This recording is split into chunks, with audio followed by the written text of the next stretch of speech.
3, 2, 1. Hafa and welcome to a brand new episode of A Fistful of Talent. I'm your host, Joan Aguon Charfauros, senior producer for KUAM News, and joining me, I have the lovely Marrin Costello. Hafa day.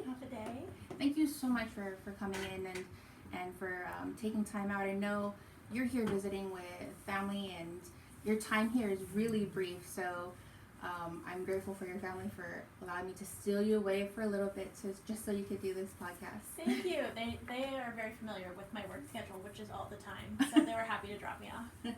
Now, when we were connecting, a big shout out to Joey Kinga, aka Q from Island Block Radio, who connected us through Instagram. He's always looking out for, he knows that I'm always looking for people putting, Guam on the map, or those with Guam roots or Guam ties, and whenever there are people coming to visit the island, he always reaches out, and so I was grateful that he connected us. But another thing too, when we secured that you would be coming on for this episode, I was excitedly nervous. Excited because I get to meet you. Nervous because when I was doing research on you, you're a badass. Thank you. And I'm sure that not just myself, but for the people that are watching and listening, so you're an entrepreneur. Mm-hmm. You are a jewelry maker, designer. I like how you put you're a brand architect. Mm-hmm. But for those that maybe aren't too familiar with you, if you could share with us some background. Of course, what ties you to the island, and just a little bit of born and raised, and then we will dive into how you got into the world of jewelry. Sure. So the long and the short of my jewelry career is that I got a bead kit when I was a child for Christmas when I was around 7 years old, and I quickly became obsessed with it, and would do it days in and days out, and my parents essentially didn't have to babysit for me, because I was just obsessed with the craft, and it was really therapeutic. Mm-hmm. And it continued being something. It is the one constant that I've had in my life since childhood. I attempted basketball, attempted volleyball, I did plays, and I danced for a long time, but jewelry up to this day has been the one thing that has really stayed with me and remained my passion. And so at one point when I was a child, I had way too much jewelry because I made so much, and my parents suggested that I sell it at a local fair. So I tried that, and I sold it for less than what it was worth, mm-hmm. but it was also noodles and yarn, so it's not like it was worth anything. So I would sell it for a quarter, 50 cents, $1, things like that, and my friends and family would come and appease me and give me a couple coins and take something home, and that was the start of it. And anyone who came over to my house, any of my friends or my cousins, family members, they would usually end up beading with me. And in grammar school, I continued selling at that fair every summer. I think this last summer marked my 20th year of selling at that summer. I started when I was about 10. And in high school, I did everyone's prom jewelry. I sold my pieces on consignment in stores, and this was just a natural progression.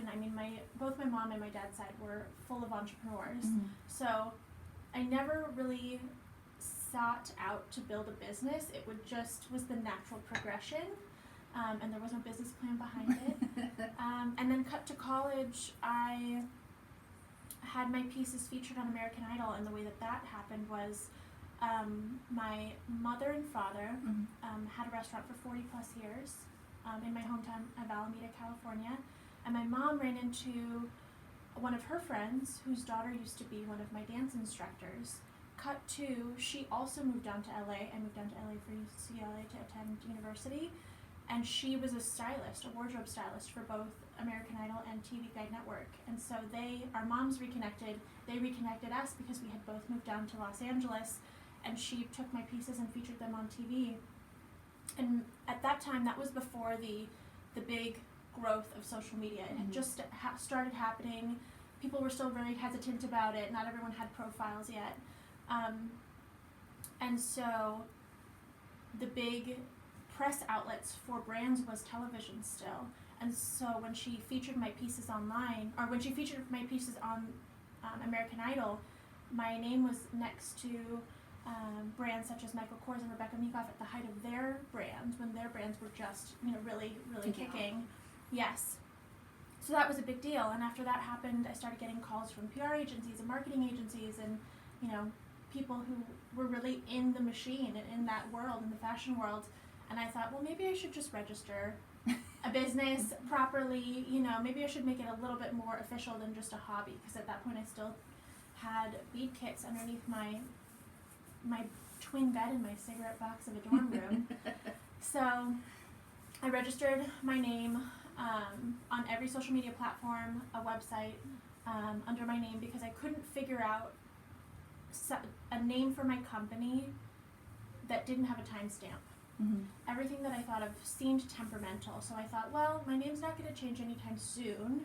I was, a junior in college, sophomore in college at the time. I said, well, I'm not getting married anytime soon.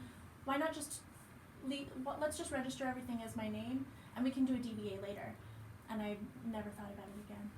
No. And I know in an interview you had mentioned that they had asked you something about what brought you to jewelry, and you said, jewelry actually, chose me. Yeah, chose you. I didn't choose jewelry. Jewelry chose me.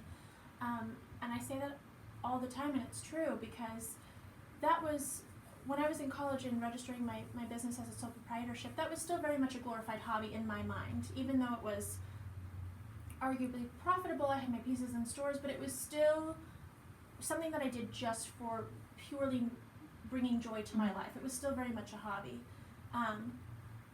Between then and 2 years ago, when I registered it officially as a corporation, because now it's its own beast, I really committed 2 years ago to doing this and doing it well. And now I have a team and offices and that whole thing. But in between sole proprietorship and corporation, there was just navigating being in your 20s, and it was hard. And I thought that, I went through bouts of not being happy and trying to figure things out, and I thought that jewelry wasn't what I was supposed to do, that wasn't the thing that was bringing me happiness, and really it was, I needed to do the inner work. I need to find my inner joy. I needed to ask myself the hard questions and hold a mirror up and answer them for myself. And jewelry, time and time again, kept showing up, even when I thought I was going to move into a different occupation or a different field. The universe or God, whatever your language is, would throw another opportunity my way, and then another opportunity, and another opportunity. And the further I pulled myself from jewelry, the more things showed up. Kept bringing you back in. Right, and so finally I just said, why don't I just stop fighting this? Why don't I just stop fighting this? Why don't I just stop resisting this and lean into it and commit to it? Because clearly it's what I'm supposed to be doing. It's harder to walk away from it than it is to just lean into it. So that's what I did, and I never looked back. And now, when you say brand architect, jewelry is the foundation of the brand, but it's really growing into a lot of different categories. It's growing into more of a quote lifestyle brand, as we call it nowadays, and it's fun. It's really fun. It's kind of given me the opportunity to do whatever it is that I want. And I know that you mentioned too, it's on your website where your brand it has a mission. It has a mission to allow people to, be the real version of themselves. Is that something where you wanted to make sure was kind of like at the forefront, being that you had this journey to having this brand and pursuing it? Yes, well, I think when I switched it over from hobby to profession, it doesn't become about you anymore. It didn't become about me anymore. It became about the bigger picture, the customer. What did I want the why to be? What did I want the mission to be? And ultimately, yes, I want people to feel like the best versions of themselves, but I want everyone, no matter what season of life they're in, no matter what happens throughout the day, to just feel fabulous, to feel really, really sensational and fabulous and kick ass when they wear my pieces, when they come into contact with our content, anytime that the brand or myself touches someone, I really want them to feel special. But those were questions that I had to ask myself once I switched from hobby to glorified hobby to profession, because it was a breakup of sorts. It wasn't an easy choice.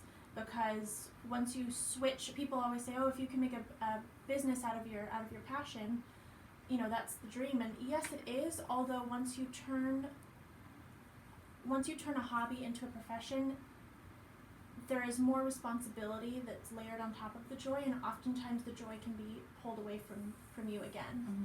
So it's really important to understand that if that is the case, then that's beautiful, but one, it's important to keep, you know, a good head on your shoulders and really figure out, navigate what you want that new job to look like, what you want that business to look like, and also make room in your life for other things that bring you joy, so that your entire identity isn't wrapped up in that one thing.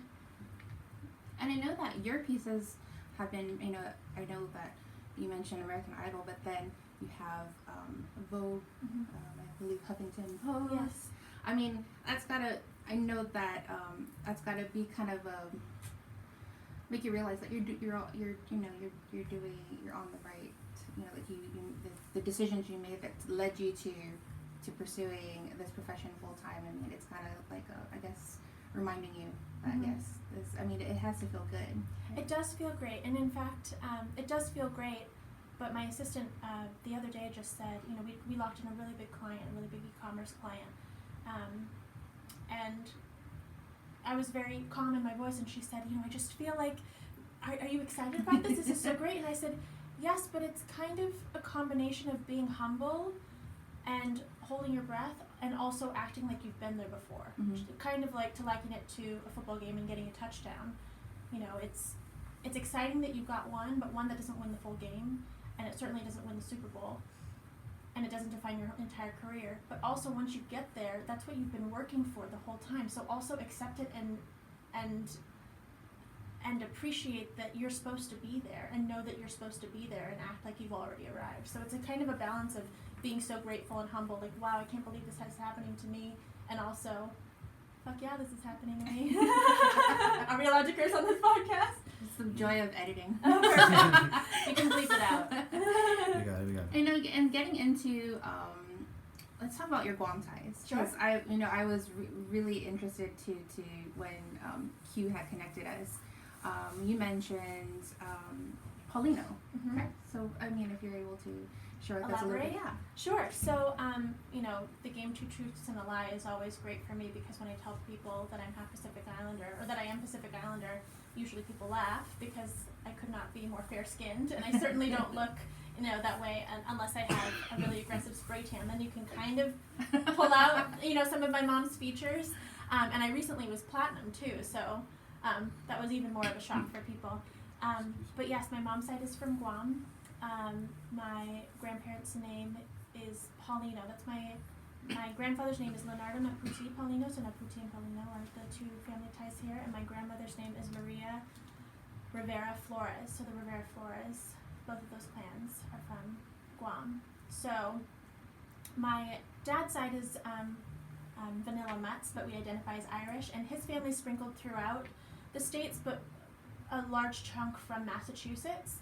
And my mother's side, the Chamorro side, most of them settled in Alameda, which is where I was born and raised. So I was born into that culture, and I was raised around that culture. You know, we had traditional Chamorro food at every gathering.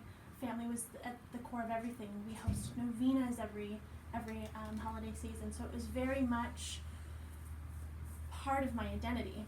I mean, that's what I grew up around. And the last 2 times I was in Guam, technically I've been here 3 times. The first time I was in the womb, and the second time I was 2 years old, and I remember neither. So this is technically my 3rd time visiting Guam, but it's my first time actually appreciating and absorbing the culture, aside from how I was raised. So those are my Chamorro ties. Those are my Guam ties. So I know you're here for such a short time, and Yes. when you guys arrived here, did you guys have a plan of attack? Did No. you already kind of have an idea of, like, we're going to visit this area? I mean, obviously you're going to visit family, but I mean, or were you just, you know, let's just drive around and soak in and make memories? So there were little pieces here and there that my uncles, so I'm here with 2 uncles, 2 aunts, and then my cousin. There were some things that we wanted to do before we got here, but we kind of arrived and just we're kind of fly by the seat of your pants type of crowd. And we knew that we had some family members here, but we gave them no notice. We also wanted to arrive in Guam and experience Guam and kind of see, find our footing and see how we wanted to navigate our time here, and catch up with jet lag and all those things. But we did have phone numbers for some family members, and of course when we called them, they're like, "Oh, you should have given us more notice. We would have cooked a big thing for you. We don't have any food prepared." And it's like, well, that's what we didn't want to do. We didn't want to make it a big fuss. We just wanted to, pay homage to our roots and then see people if it worked out. Mm-hmm. Very, very chill group that we have. And we ended up seeing, last night we had dinner with a cousin. When I think our second day here, when we decided to rent a car and drive around the island, my grandfather, he's 91, in Alameda, so he wasn't able to travel with us. He's still in great health, but the long trip, it's a long trip. It's a long trip. So he said, he gave us an envelope with a letter to the church that he was baptized in, his childhood church, with a donation, and we went to go find the church and give the priest the donation. And when we were talking to the 3 women in the receptionist area, just about our family and, just our last name and the story behind my grandfather wanting us to come here, etc., one of the women said, "There's a woman who's about that age who's in this area. I wonder if we should call her." And, we just celebrated her 90th birthday. She still husks her own coconut. She makes all the traditional food. She's very, deeply rooted in the traditions.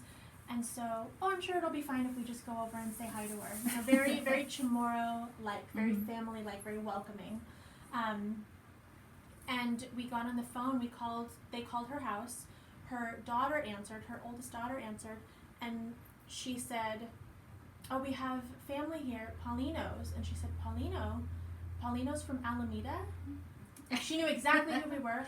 And the woman in the receptionist area said, "Yes, the Paulino's from Alameda." And she goes, "Oh, Uncle Leonard, my grandfather, is Julie's godfather, so that we're connected through the church with this family." So we ended up going over and talking about everyone's cousins with everyone knows everyone. It was just such a special impromptu moment. But as we were talking about beforehand, I know that the world is small, and I personally am a very spiritual person, and I'm guided by God. So I know that God has made things like this happen for me on all of my trips. I went to Ireland to visit my dad's side of the family, and a very, very similar scenario happened over there. So I kind of expect these things. So when I go somewhere and there isn't a plan set out to begin with, it actually is more exciting for me. And what prompted the trip?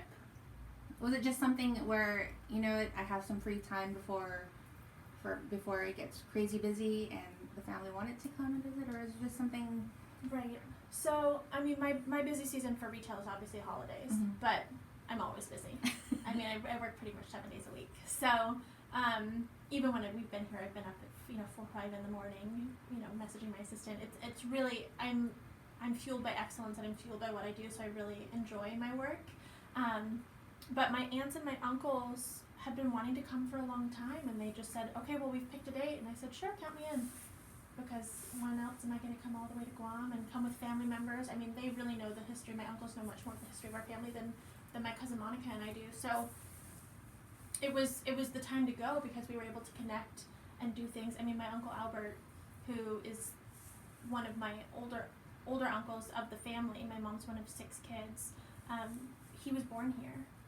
And everyone relocated to Alameda once my grandfather was stationed in the Navy. He was moved from Guam to Alameda. So he really had, his own ties. He was born here. So we wanted to come with our family because, 1, it's a once in a lifetime, but 2, they knew so much about our family and the area already because of their trips back here and from being born here, etc., that it was kind of a once in a lifetime. So I just said, count me in. Yeah. And even going back to the jewelry, I was looking at your collections, and I see similarities. I do. I saw the bamboo earrings, and then I saw a pair of earrings where it was actually in the shape of the Guam seal, and I was like, oh, so there is influence, and that's what I wanted to talk about with next is, your collections, they vary Mm-hmm. from materials, designs, and I guess what inspires you, or where do you draw inspiration from when doing these collections? Living. From traveling. I'm so grateful and lucky to live in Los Angeles. It is one of the most robust, creative, entrepreneurial places that I've ever been to where personal style is really celebrated. Mm-hmm. So I do find a lot of inspiration from what my friends are wearing, what my clients are wearing, what my clients want, feedback from my wholesale showroom, feedback from my retailers, going outside and living. I mean, for even on this trip, especially with the Chamorro Gold aesthetic, I really have been inspired by that. It's also, the collections that come out are also governed by what the market likes, what my clients have liked in the past. You know, what styles really do well for us. How can we reinvent that to make them unique and special, but still in the same vein? Architecture, weather, travel. I mean, I'm an art history major, so all of my textbooks are like adult picture books. Those I'll get inspiration from that, and anything. I mean, even from this switchboard, I'll draw inspiration from that. You know, anything. Don't forget to do a shout out if you do. Absolutely. No, Ben. You know, one of the reasons why I wanted to launch this particular podcast was I wanted to kind of give it a place for people who pursue dreams and, you know, and have, you know, gone on that venture of, you know, establishing their business or, you know, really pursuing their passion. And I wanted people, when they're listening or watching, to be inspired to kind of motivate them to, like, hey, I have an idea. You know, I want to pursue it. You know, but a lot of them tend to have that fear, maybe the fear of failure, or the fear that no one's gonna get it or understand. Is there a piece of advice you would give to those, maybe, because there are a lot on island jewelry makers. You know, there's, you know, Blue Latitude, there's Tisa, there's Vita Local, really establishing a name for themselves, and maybe there are people of the younger generation that are looking to them, and, you know, they are inspired, but they are hesitant.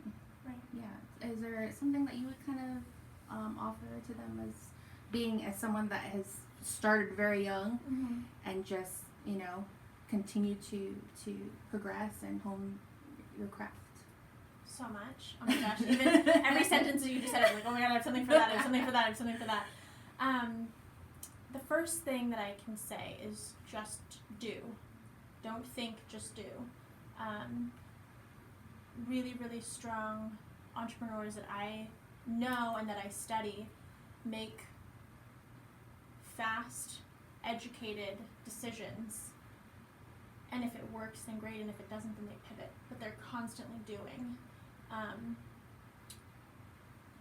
I mean, overthinking it will kill you. It will just eat you alive. And I like to think that, you know, thinking about fear, you've already thought about it too much. You need to just take a step back and do. Once you get into the fear zone. To me, the magic happens when you haven't thought about it very much, and you don't allow yourself to think about the ifs or the buts. And as far as what people will think about you, oftentimes I've noticed that the people who have opinions, not constructive criticism, because I do think that receiving information that might initially be hurtful but is good is important. It's important to be able to receive that kind of feedback. But people who are just being negative to just be negative, and for me, I send them love, because I feel like those people are bored and they need to get a hobby, and they just have nothing better to do than to project negative energy on you. I often stay clear of that. It doesn't really come into my sphere anymore because I just don't really allow it. But if people are, especially if you're younger, if you're still, you know, living at home, or, you know, you haven't gone out and done your own thing, I do understand that, because if you're making, you know, adult decisions as a child, you know, that dynamic can kind of be hard to digest if you are telling people who are older than you. but to just keep going, and also know that the people who are giving you opinions, they're probably just doing it out of love. If it's your family, they're probably just doing it out of love and protection, even though you probably know better, Mm-hmm. even if you are a kid. Like, we all have our intuition from the second that we're born. But also that people giving you negative feedback might not be your audience. They might not be your clients. So while, you know, you should acknowledge and appreciate their feedback, I don't know if I would absorb it per se. I don't know if I'd really take that, because if they're not the people who are going to take out their wallets and buy something from you, then their opinion's not really relevant. True. You know, like the real good hearty feedback comes from people who would buy your product, are buying your product, and want to make it better. Nice. Yeah. And I mean, what's in store? You know, we're 2 months into the new year. What's in store? Oh For gosh. considering that you work 7 days a week and you work constantly. What is next for? So many new designs. So many new designs and collections. My team and I are really working towards making our product even better, more better quality, product that can withstand wear and tear and years, and pieces that can really be passed on to future generations. Improving design, really embedding my name and the logo into more designs themselves. We have other categories, and I'll keep you posted when those launch. We have, you know, other lifestyle projects, such as a radio show, such as a blog, such as a YouTube channel, all those things to kind of give a full scope into the brand and the behind the scenes, and more FaceTime with me, because as the company grows, the less FaceTime someone could get with me. So I think that that's really how we're going to make it really special for people to really get a view into the brand. So many fun things. And also, I think that it's supposed to be fun. I like to have fun with things. Mm-hmm. And if a cool opportunity comes our way, I'm very quick, you know, to say yes. It doesn't matter what we have in the pipeline. Like, we always make room for cool things, and you know, you never know when creativity is going to strike. So I always keep a little bit of room for that, for those sweet spots. And one of the things I wanted to bring up too is you mentioned that when your jewelry got onto American Idol, it was at a time where social media wasn't so big, and seeing it now, seeing, you know, things like Instagram and Facebook and YouTube, do you feel like that is something that your brand really thrives on? Seeing that, you know, seeing your Instagram page, you know, seeing the design, seeing you, and seeing how many followers, is that something that helps your business? Absolutely. Mm-hmm. Absolutely. I think it's a really, I mean, your website and your social media platforms are essentially your resume. And so for a brand, for a company, it's also to show people, to show the audience all the different facets of you, of your product, of your brand. So without any gatekeepers. Mm-hmm. So it's they're very special platforms where you can connect directly with people, connect directly with your clients, with retailers in my case, with celebrities, with, you know, people in other fields, do cool collaborations. It's a very transformative. They're transformative platforms where you can really make them whatever you want them to be. So I would highly recommend everyone getting on those immediately if you're not already. And, you know, speaking of social media platforms, if people want to find out more about you, maybe purchase items, I guess, where can they find you online, on Instagram? So all of my platforms, all of my social media handles, and my website are my first and last name. So Marrin Costello, MarrinCostello.com, and then all the social media handles are just at Marrin Costello. Mm-hmm. And is there anything that you wanted to get out to our viewers and listeners? Maybe a shout out or thank yous or anything? This is your time to. This is like basically your Oscar speech. Well, first and foremost, thank you to Q for connecting us. Q is also the producer of my radio show, which will be airing in this next year. He's wonderful, and I think that it was a very funny moment. I mean, again, like I said, my whole life, when I tell people that I'm Pacific Islander, it's kind of like, oh, that's so cute. It's like, no, you're not. not silly, like, you know, they're waiting for me to call my bluff.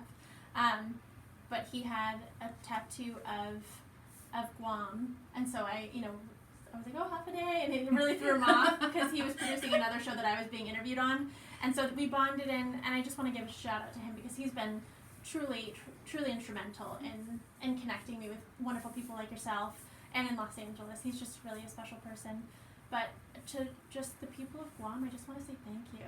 Everyone has been so kind, so welcoming. I mean, I'm so proud to be from here. I'm so proud to be Chamorro, and it was the same sentiment that I got after going to Ireland to visit my dad's side. I mean, I'm just so grateful that this is where my family comes from, and now I understand why my family is the way that they are. I mean, they're so wonderful and warm and welcoming, and they welcome everyone into their home. And you know, my grandparents' house, just like my parents' house, had a revolving door, and it all makes sense. It is ingrained in the culture, and I'm just so grateful to the people and the culture. Well, I do hope that it's not so many years before your next visit. I hope know. not. Maybe you might open a shop here. You never know. You never know. What's in the future. But I do really want to say thank you again for taking the time out. You know, we ever since Q connected us, you know, we've been texting back and forth, and like leading up to when you were supposed to arrive, which was Monday. The whole weather was horrible, and I was like, oh man, they're gonna show up, and it's, you know, they're not even gonna be able to really experience like the, you know. And then the day you arrived, it's been clear, and it's been beautiful weather, and I'm glad because that allows you guys to travel, stroll around the island and take in the sights and enjoy the food and enjoy the family reconnecting, and but yeah, also finding out more about you and your company and your brand, and you as a person. I mean, you're incredible. You know, when I was reading up, you know, from influencer, tastemaker, brand architect, entrepreneur, and you're the type of person that will definitely inspire individuals that are looking to pursue their passion. And after hearing your story, I'm hoping that they go for it. So thank you so much for coming on. And if anyone has any questions, they're welcome to DM me. They're welcome to email me. My contact information is very readily available on the internet. So everyone who's listening or watching, you're very, very welcome to reach out and let me know how I can help you and support you. And thank you so much for joining us. And again, you can look for this podcast and all the other podcasts on the KUM Podcast Network by heading over to Spotify, Pandora, and of course our YouTube channel and our KUAM News Facebook page. Until then, adios.